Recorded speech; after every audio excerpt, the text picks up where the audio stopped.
Right, the World Chess Championship final is any sport of any sporting discipline, is something that's expected to be the biggest calendar event. That's what we all wait for, and of course there was a lot of buzz around the World Chess Championship too, despite the 14-match competition being touted as a one-sided affair. India's favorite started off with a bang though, with China's Ding Liren drawing first blood. The duo were in fact cautious in round 2 and drew the match, and it was Gukesh who fought back in the third round to level with the defending world champion. But maybe that was the last of a fighting display or the hunger to take risks that either of these two players in fact displayed, because ever since then the tournament has become a bit of a diva affair. So say the experts. Former world champion Vladimir Kramnik in fact feels it isn't like a world championship battle at all.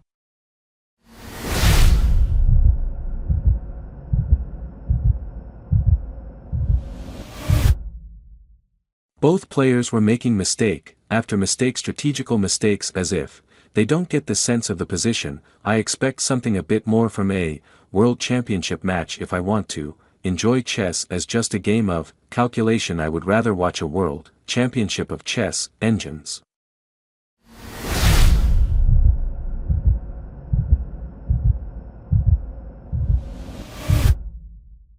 Now, while Kramnik was critical of the mistakes both the players were making, former world champion Magnus Carlsen was more brutal and honest, much like he is with anything he weighs in on, but he was particularly critical of India's 18-year-old chess prodigy.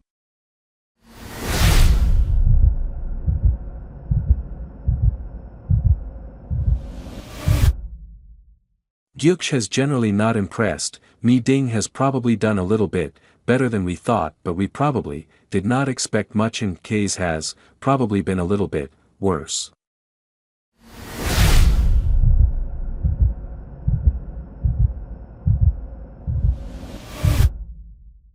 The reason why Carlsen seems to be disappointed with GES is much to do with what GES has let go of, a strong momentum that he was riding hard on as he entered the tournament, and basically failing to capitalize on that.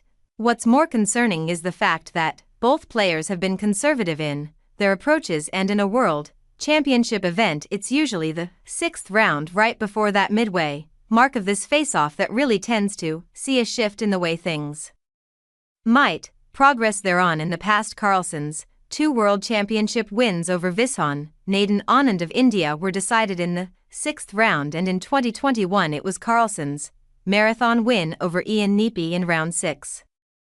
That was the highlight of the tournament, and really spoke volumes of the kind of hunger that Carlsen had come in to win the whole thing. That is what experts are saying here too, that there seems to be that lack of fury and fire when you've reached that stage already this year.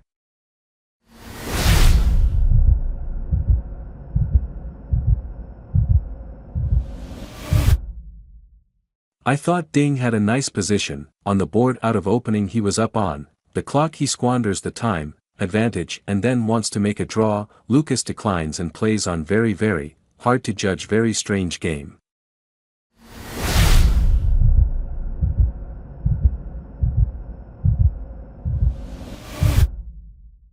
One moment that came after the 6th round seems to be the highlight of the tournament so far, and no, it was not involving any of the moves that either of the players made on the chessboard so far, but rather a funny episode that happened at a press conference. China's Ding Liren was spotted taking some time off and resting, which gave birth to a meme of Ding Chillin. The phrase is basically a playful take on Bing Chillin, something that loosely sounds like a word that means ice cream in Mandarin. It's a phase that got popular in John Cena's promotional video during a visit to China in 2021, but apart from these memes, that has brought some laughter and broken the icy cold deadlock. The tournament has been a bit of a snooze fest for many. Why though? Now Gukesh was the favorite to win this, but there is one factor that nobody can really ignore. He's still an 18-year-old hoping to become the youngest world chess champion. There is of course pressure and that anxiety, and that is bound to result in a very nervous, cautious approach.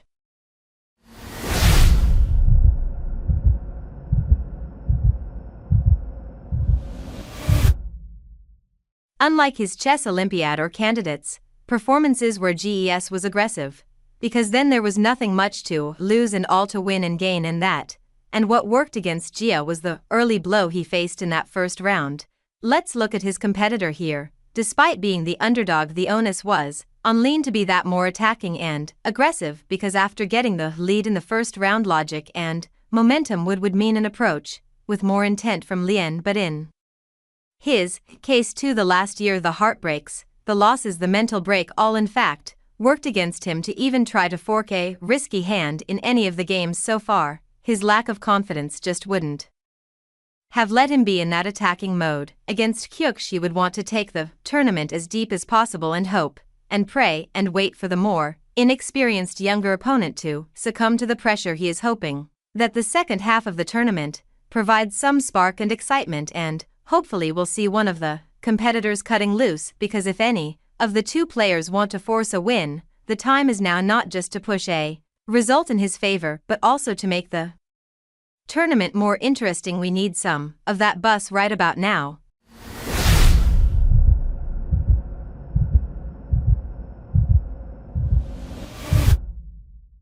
Thanks for watching this video.